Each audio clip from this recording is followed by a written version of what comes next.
سلام دوستان، خوبم، وقتتون بخیر. خیلیاتون توی کامنت ها پرسیدید که این چسبی که زدی روی سر قلمه داستانش چیه. میخوام داستانش رو براتون بگم. پس بزن بریم. قبل از هر چیز بذارید از تجربه خودم بگم. من حقیقتش اوایل با قلمرویی با کاغذ و قلم کار میکردم اوایل کارم، ولی خب بعد از این مدتی با قلمرویی آشنا شدم و خیلی دوست داشتم. وقتی آشنا شدم خیلی هیجان زده بودم براش و کلی کیف میکردم وقتی باهاش کار میکردم. ولی یه چیزی بود توی این قلمرویی که من خیلی اذیت میکرد و اونم اون سر خوردن. مطمئنا خیلی تو این تجربه دارید وقتی با قلمرویی کار میکنید، قلمروی پد که میره سر میخوره قلم و اون حس استکاکی که قلم روی کاغذ هست رو به شما نمیده و اون حس خیلی حس قشنگی، خیلی خطا کنترل شده است، خیلی حساب شده است.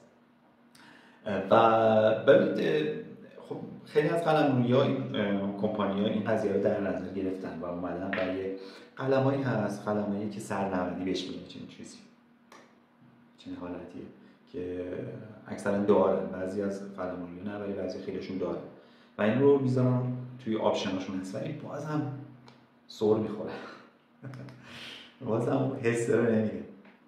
و من یه ایده به ذهنم خورد، گفتم خودم بیام اون سرنوردی رو درست کنم و اومدم و چنین ابتکاری رو به خرج دادم و خیلی حس خوب میده. این سرنوردی این چیزی که خودم درست کردم خیلی وقت اولش فکر کنم 2 ماه میشه و خدا رو شکر این ویدیوی بنایی میشه که من این رو عوض کنم. خیلی دیگه داغون شد. پس بزن بریم تا براتون مفصل توضیح بدم که چجوری میتونید کارو کنید و نکاتش رو بهتون بگم.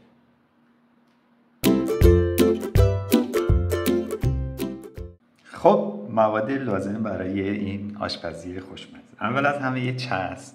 ببینید چسب بچه‌ها بهش میگن چسب بینی، ما اصفهانی میگیم دماغ. بهش میگن چسب بینی. خانمایی که بینیشون عمل میکنن از این چسب استفاده میکنن. توی داروخونه برید بهتون میگن، چون سطحش یه زبری داره و اون استکاکی که گفتم رو به شما میده و خیلی خوبه. خب من این مانیتور رو کم ببرم که توی کار باشه. خب مواد لازم دیگه که نیاز داریم یه قیچی. این قیچی من همینجوری دم دست بود برداشتم، یکم سرش کجه. اینو من از کیف آرایشی خانومم برداشتم، سرش کجه، نمیدونم کاربردش چیه، ولی شما قیچی باشه که سرش صاف باشه. من دیگه دم دست بود اینو برداشتم.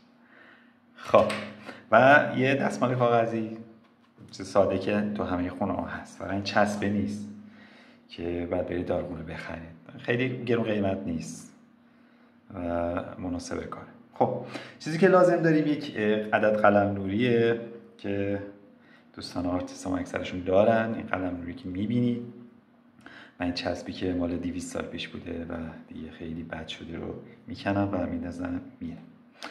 خب این سرقلمه منه. میام چیکار میکنم؟ اول از همه میام و این چسب رو اینجا مقدار خیلی کم، در حد خیلی نه خیلی زیاد باشه، در حد مثلا 1 سانت 2 سانت باشه.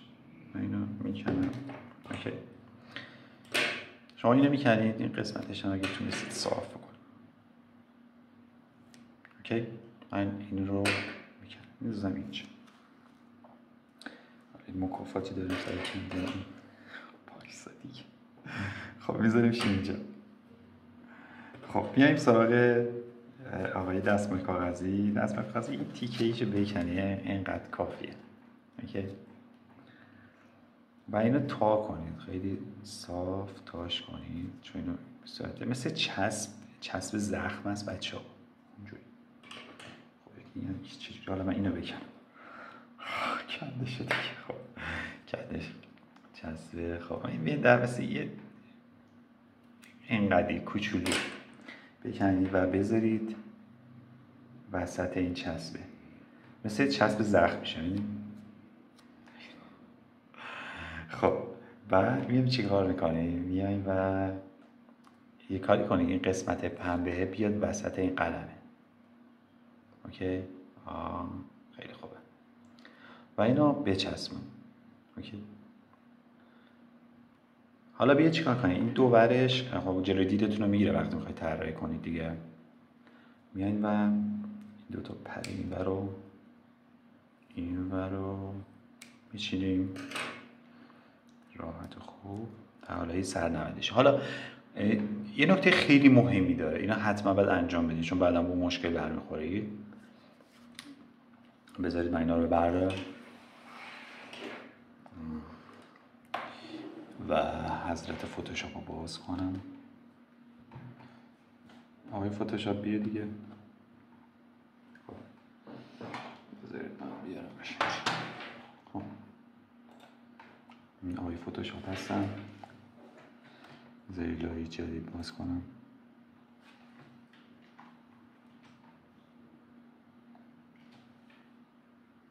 خب ببینید، بذارید یکم ببرش این برده.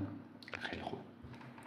ببینید وقتی میکشید بعد از سرقلمتون خب بعضی اوقات هست مثلا وقتی اینو سفتش کنید، خب من رو سفتش کنم، این قلم ببینید چه حالتی اتفاق میفته. ببین برش داشتم ولی هنوز دنبالش میاد.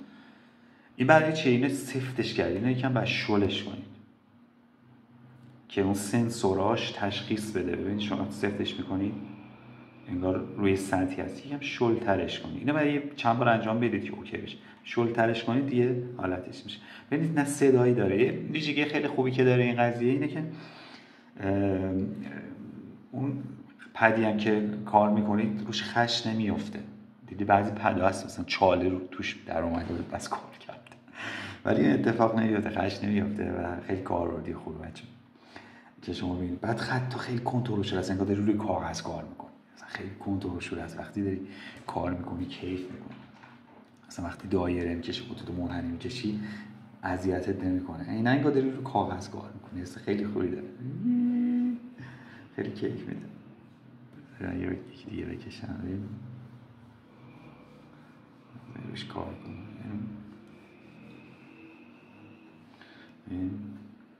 خطا خیلی جوندار میشه.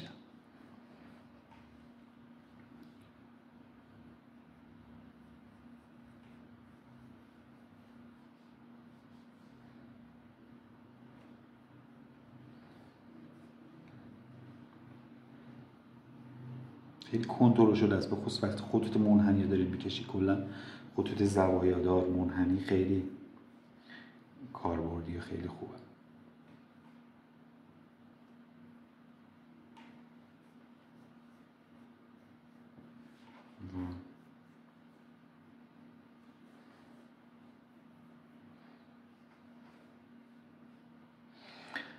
خب اینم از این. پس حتما سعی کنید این چسبره که زدید شل سفتش کنید چون اون مشکل بر نخورید.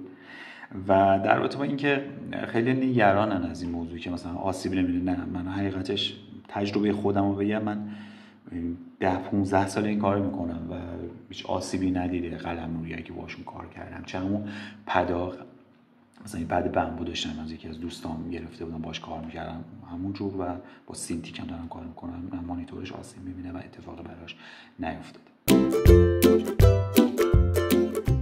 خوشتون اومد از ویدیو؟ دوست داشتید؟ پس لایک یادتون نره. در ضمن برای اینکه ویدیوی بعدی رو از دست ندید سابسکرایب کنید، ویدیو رو با دوستاتون هم شیر کنید که اونا هم بتونن استفاده کنن. خیلی دوست دارم تجربیاتتون رو در مورد این ویدیو بدونم. اگر این کارو کردید حتما با من شیرش کنید تجربیاتتون رو توی کامنت ها، و اگر سوالی براتون پیش اومد توی کامنت ها برام بذارید، من حتما میبینم و حتما جواب میدم. امیدوارم که این ویدیو مفید واقع شده باشه. دوستتون دارم و شما رو به خدای خوبم میسپارم. خدا نگهدارتون.